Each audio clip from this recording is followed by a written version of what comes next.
કે પણ આખી બ્રહ્માંડનું સંચાલન મારો પિતા હરણકશ્યપ કરે છે અને શ્રી હરિનું નામ લેવાનું કારણ બીજું કાંઈ નહીં, આ બિલાડીને બચ્ચાને બચાવવા છે કે મારા બાપના નામથી ન બચે,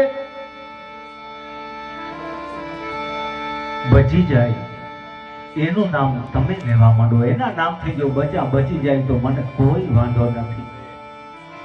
હા, મેં પ્રહલાદજી એમ કે છે તમે જેનું નામ લીધું એનાથી બચી જાય. હા, મને પૂર્ણ વિશ્વાસ છે શ્રી હરિના નામથી બચેલા બચી જાય.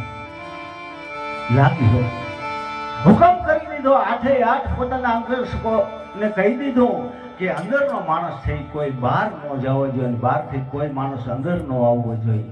સવારના ભોરની માલિકો હું આવું છું નિભાડો ત્યારે જ ખુલવો જોઈએ. આ તો રાજકુમારનો હુકમ થયા પછી એમ કહેવાય છે ત્યાંથી કોઈ ખરી ન હવે.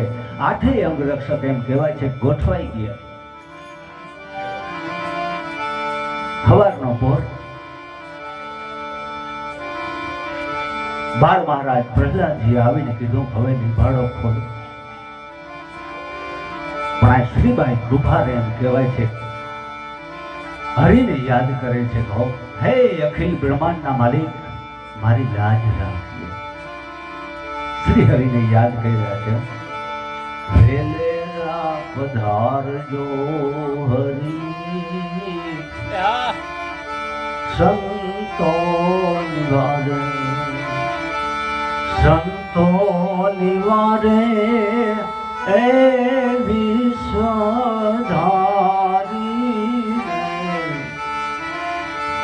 વેલેરા પધારજો હરિ સંતો નિવારે. રાજજીભાઈ જૂના જમાનાની માલિકો બેહુરભાઈ તમને તો ખ્યાલ હૈ, આકાશવાણી રાજકોટની માલિકો એમ કહેવાય છે માધવપુરનો એક બ્રાહ્મણ યશવંત ભટ્ટ જેને આ ભજન ગાયું છે,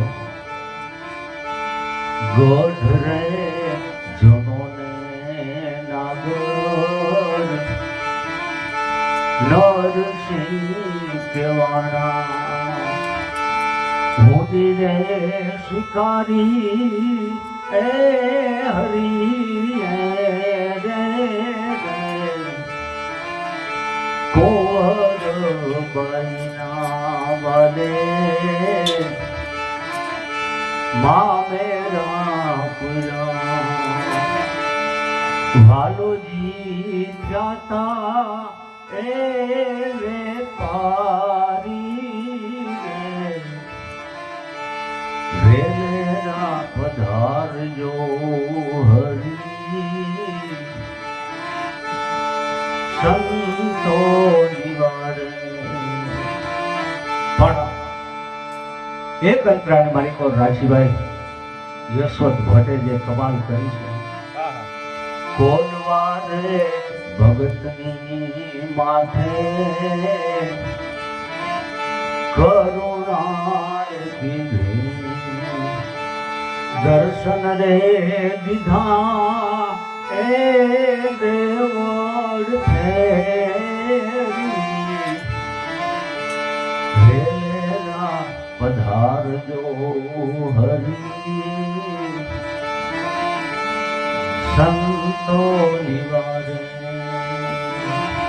શ્રીબાઈ કુમાર છે એમ કહેવાય છે શ્રી હરિનું સ્મરણ કરે છે, હે અખિલ બ્રહ્માંડના માલિક મારી ઇજ્જત લીધે કે ન દીએ પણ આ બિલાડીના બચ્ચાને બચાવી લઈએ. સવારનો ભોર બાળ મહારાજ પ્રહલાદજી આવીને એમ કહેવાય છે ફરિયાની માલિકો ઉભો છે, પોતાના માણસોને હુકમ કીધો ખોલો નિભાડો. શ્રી હરિ કઈ રીતે બચ્ચાને બચાવે છે એ જોવું છે. ખોલવામાં આવ્યો હો નિભાડો, એક પછી એક એમ કહેવાય છે માટલા એક બાજુ મુકાતા જાય.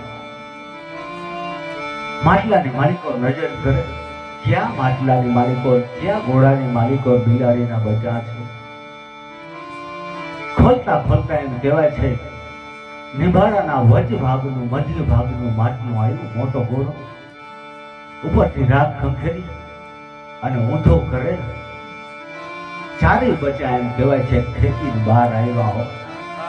પછી દેવભાઈ એને મંત્ર કયો તોય ઠીક, ગુરુ દીક્ષા કયો તોય ઠીક, અને કોઈ ઉપદેશ કયો તોય ઠીક, પણ પ્રહલાદજીને ત્યાંથી જે ચોટ લાગી હો હરિનામની. પછી નો નિશાળ કામ આવી ન તો મહારાજ હરણ્યકશ્યપ નો એમ કહેવાય છે કોઈ પણ હુકમ એની પાસે કામ ન આવ્યું.